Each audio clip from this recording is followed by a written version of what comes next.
अस्सलाम वालेकुम जी। आज का लेक्चर हमारे पास कॉन्सिक्वेंसेस हैं आइंस्टाइन के जो पास्टुलेट हमने लास्ट लेक्चर देखा था। तो स्पेशल थ्योरी ऑफ रिलेटिविटी के दो पास्टुलेट्स हमने देखे थे, तो अब उनके कॉन्सिक्वेंसेस देखने जा रहे हैं। तो आज जो हमारे पास होगा हम देखेंगे रिलेटिविटी ऑफ टाइम के टाइम में क्या फर्क पड़ता है जब हम आइंस्टाइन के पास्टुलेट्स के अकॉर्डिंग उसे देखते हैं। तो टाइम डायलेशन बोलेंगे, फिर हम ट्विन पैराडॉक्स एक आपके पास है उसको स्टडी करेंगे। तो आज की आउटलाइन हमारे पास है। शुरू करते हैं कि कॉन्सिक्वेंसेस ऑफ आइंस्टाइन पास्टुलेट्स में क्या है। तो एक टर्म हम बार बार यूज करेंगे, इवेंट। तो इवेंट क्या है कि जो कुछ हो रहा है यानी कोई चीज जो होती है, तो उसको देखने के लिए हम तीन space coordinate x y z जैसे होते हैं और एक टाइम कोऑर्डिनेट असाइन करेंगे।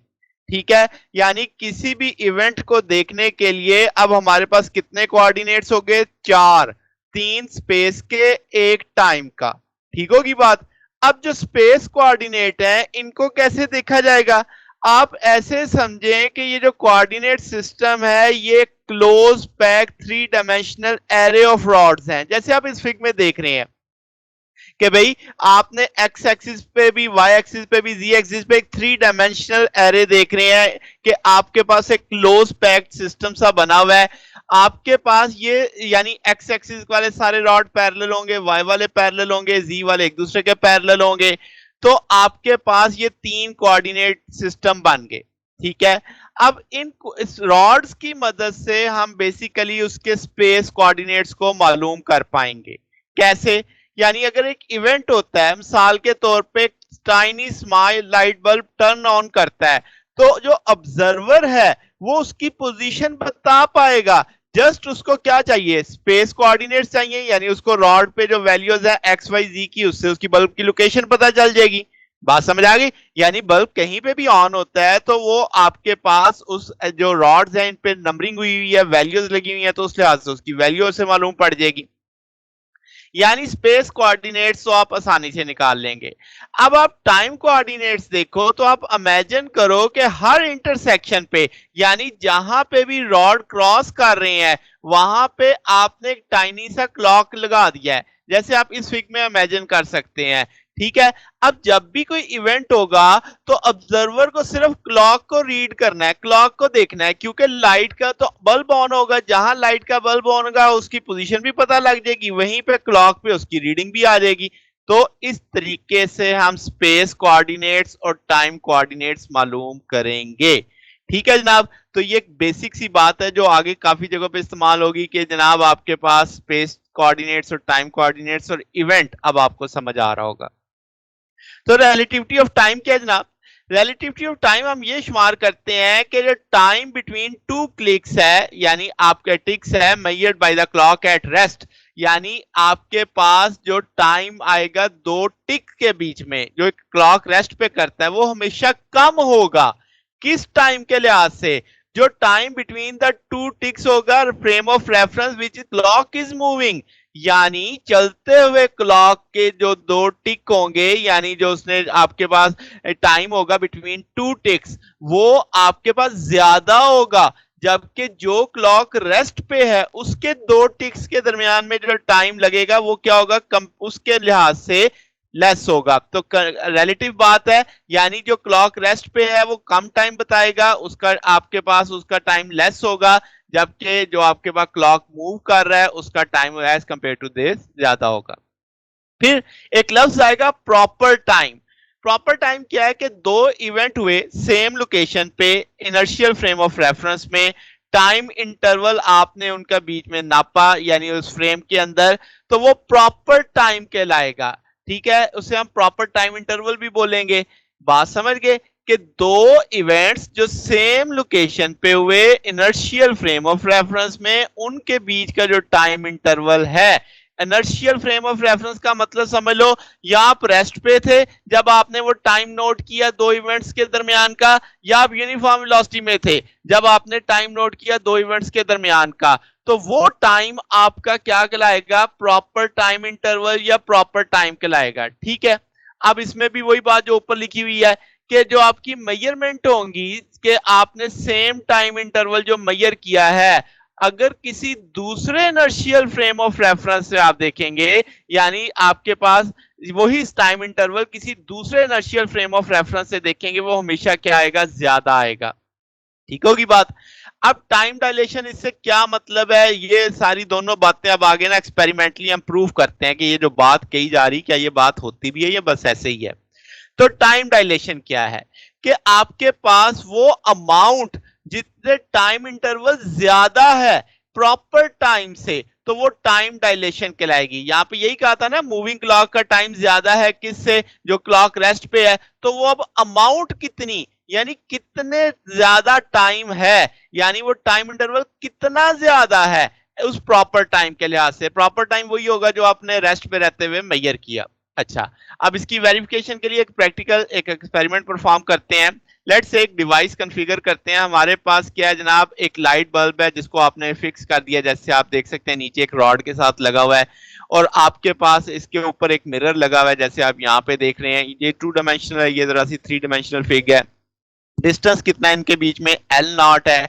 अब आप जब एक लाइट का फ्लेम फेंकेंगे, वो मिरर से हिट करके वापस आएगा। तो जब वो मिरर को हिट करके वापस आएगा, तो नीचे हमने क्या लगा दिया, डिटेक्टर। वो डिटेक्टर डिटेक्ट करेगा, ये जाने और आने के दरमियान में इंटरवल है, इस पे क्लॉक को टिक करेगा, और फिर आप अगला फ्लैश भेजेगा। यानी जब वो डिटेक्टर रिसीव कर लेगा, उसके बाद दूसरी फ्लैश ऑफ लाइट जाएगी। उस चीज को हम एक चार्ट पे भी बना सकते हैं, एक क्लॉक की टिक को आपको यानी वहां पे समझ आ रही होगी, जैसे आप इस फिग में देख सकते हैं। अब क्या जनाब, ये जो अब आपके पास सिचुएशन इस वक्त है, इसमें ऑब्जर्वर और डिवाइस रेस्ट पे हैं, यानी वो बंदा जो इसको देख रहा है और उसके हाथ में जो डिवाइस है, वो भी जो टाइम नोट कर रही है, वो भी रेस्ट पे है। तो ऑब्जर्वर चूंकि रेस्ट पे है, तो क्लॉक की टिक को मैं डेल्टा टी कह देता हूँ, टी नॉट प्रॉपर टाइम वाला मामला आ जाएगा।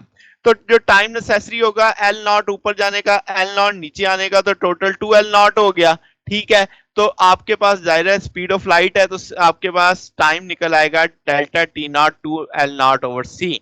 तो ये वो टाइम इंटरवल है जो क्लॉक ने रेस्ट पे रहते हुए, यानी क्लॉक रेस्ट है विद रिस्पेक्ट टू ऑब्जर्वर।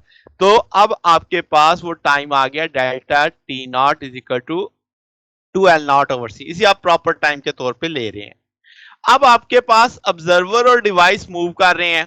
अब आपके पास जो ऑब्जर्वर है सेकंड फ्रेम में वो मूव कर रहा है, उसकी एक कांस्टेंट स्पीड है यू, और वो रिलेटिव रेस्ट फ्रेम के लिहाज से, यानी जो फ्रेम रेस्ट फ्रेम के लिए उसके लिहाज से वो यू वेलोसिटी से चल रहा है, उसकी वेलोसिटी भी कांस्टेंट है। ठीक है, अब आप उसे मेजर करते हैं टाइम डेल्टा टी, यानी अब चलते हुए जो टाइम मेजर करेंगे वो डेल्टा टी है।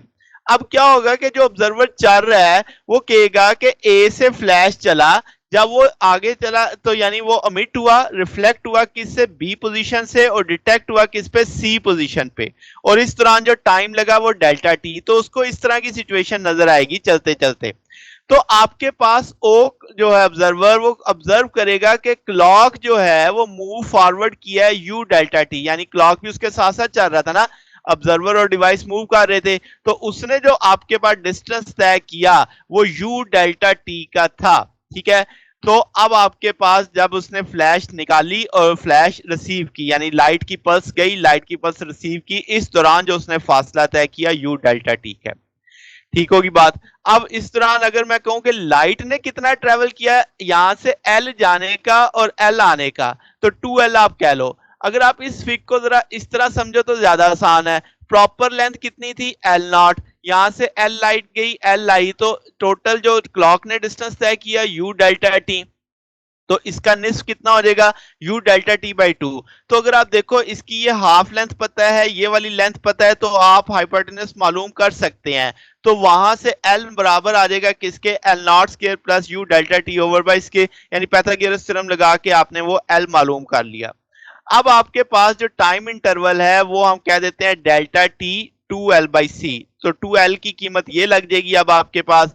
अब आपके पास जो यहाँ पे एल नॉट था तो उसकी वैल्यू आप प्रॉपर टाइम से निकाल सकते हो, सी इस तरफ जाएगा 2 डिवाइड कर देगा तो एल नॉट की ये वैल्यू यहाँ पे लगा देंगे, वो वैल्यू लगा देंगे, सी नीचे से दूसरी तरफ जाके डेल्टा टी से मल्टीप्लाई कर देंगे, दोनों साइडों का स्क्वायर ले लेंगे, एक स्टेप मैंने शॉर्ट किया यहाँ पे, सी को दूसरी तरफ की जगह के जाऊं, दोनों साइडों का स्क्वायर लिया है। अब आपके पास यहाँ से जब आप डेल्टा एल नॉट की वैल्यू लगा दोगे, स्क्वायर ओपन कर दोगे, तो यहां से 4 कॉमन लिया जा सकता है, 4 4 से कट जाएगा, ये सी टी नॉट जो आपके पास है इधर ही छोड़ेंगे, यू स्क्वायर डेल्टा टी दूसरी तरफ ले जाएंगे, वो माइनस में आ जाएगा आपके पास। अब यहां से डेल्टा टी स्क्वायर कॉमन लिया जा सकता है, फिर आप अगर जो कॉमन लेंगे सी स्क्वायर माइनस यू स्क्वायर होगा, फिर सी स्क्वायर भी कॉमन ले लें, सी स्क्वायर से कट जाएगा, ये सारा फैक्टर ब्रैकेट वाला दूसरी तरफ नीचे जाके डिवाइडिंग फैक्टर बन जाएगा, स्क्वायर रूट कर दो तो वो आप इस रूप में आ जाएंगे। तो delta T not proper time था, डेल्टा टी था जब मूव करते हुए आपने जो टाइम नोट किया, तो इसका मतलब जो डेल्टा टी है वो ग्रेटर है किससे, डेल्टा टी नॉट से, कितने factor, 1 over square root 1 minus u square over c square, ठीक होगी बात। इसका मतलब जो मूविंग क्लॉक है वो स्लो रन कर रहा है, किसके लिहाज से, रेस्ट वाले के लिहाज से।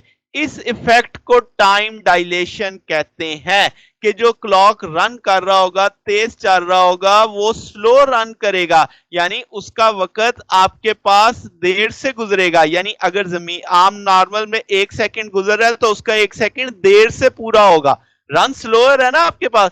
तो अब आपके पास एक रियल इफेक्ट है जो सिर्फ क्लॉक पे अप्लाई नहीं होता, यानी जो लाइट बीम से चली थी आपके पास, ये आपके पास टाइम पे भी अप्लाई होता है। तमाम क्लॉक्स जो हैं वो स्लो हो जाएंगे जब आपके पास यानी रिलेटिव मोशन के अंदर होंगे, बायोलॉजिकल क्लॉक्स भी, जो इसमें जितने भी सारी चीजें शामिल हैं, ठीक होगी बात। अब यहां से एक ट्विन पैराडॉक्स निकलती है कि डेल्टा टी, ये जो टूल अभी मैंने बनाया है delta T naught 1 minus u square over c square, ये टाइम डायलेशन सजेस्ट करती है कि एक ट्विन पैराडॉक्स में कंसीडर करें आपके पास 2 एस्ट्रोनॉट्स हैं, एक का नाम सना, एक का नाम मीरा है। अब हम कहते हैं जो सना है वो जमीन पे ही है, जबकि उसकी जो ट्विन मीरा है वो हाई स्पीड ट्रिप लेती है किसी गैलेक्सी का। अब टाइम डायलेशन की वजह से सना ये ऑब्जर्व करती है कि मीरा की हार्ट बीट और उसकी जिंदगी के बाकी सारे मामलात स्लो यानी चले हैं। क्यों? क्योंकि टाइम डायलेशन की वजह से, क्योंकि तेज चलने वाली चीज का क्लॉक स्लो रन करता है। तो अब सना कहती है कि मीरा की एज स्लोली यानी चल रही है, तो इसका मीरा जब वापस आएगी वो ज्यादा यंगर होगी, यानी कम एज की होगी, किसके लिहाज से, सना के लिहाज से।